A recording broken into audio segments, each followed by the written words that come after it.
এই যে তুমি যে ভিডিও দেখছো, তোমাদের কয়েকজনকে বলছি, কি বলবো, এই যে তোমরা যে বিগ বিলিয়নেতে পার্সেল কিনছো, ভাবছো বিশাল বিশাল অফার অফার দিচ্ছে, ঠিক আছে, তারপরে এই নয় যে 900 টাকা মোবাইল দিয়ে দেবে। আরে ওটা মোবাইলের কভার গো, 900 টাকা বুক করে দিচ্ছ, আমি দিতে এসেছি, তুই মোবাইলের কভার দেখছো, লিচু না কাটাকুটি দিয়ে লেখা দেখছো ওই জায়গাটায় 999 টাকা। বুঝতে হবে গুলো ব্যাপারগুলো। এই তোমরা স্মার্ট ঘড়ি একটা অফারে নিলেও 800-900 টাকা দাম পড়ে, এই তোমরা 150 টাকা দিয়ে বুক করে দিচ্ছ, নিচে লেখাটা পড়ছো না, ওটা যে ঘড়ির কাঁচ আছে উপরে গ্লাসটা, ওটা দেখো, দেখে বুক করো। আমি পার্সেলটা নিয়ে যাচ্ছি, দিয়ে বলছো এই মা এটা তো পাতলা, এই প্যাকেটের মধ্যে আমার থাকবে না স্মার্ট ওয়াচ। আরে স্বাভাবিক কথা, থাকবে না? তুমি 150 টাকা স্মার্ট ওয়াচ লাও কি করে? ও সাহস কত তোমার? এ তুমি বোটের হেডফোন বুক করছি, আমি বোটের হেডফোন 200 টাকা পেয়ে যাচ্ছি, ইয়ারবাডস। এই 200 টাকা বোটের ইয়ারবাডস পাওয়া যায় কখনো? ওটা মোবাইলের কেস গো, ওদের কেস গো, ওটা কভারটা গো, ওটার ভিতরে থাকবে না কখনো গো, ওটার ভিতরে কখনো হেডফোন থাকবে না।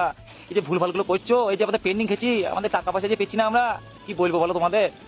এই অফারে যখন পার্সেল কিনবে একটু দেখে শুনে কেন গো, কি অবস্থা গো।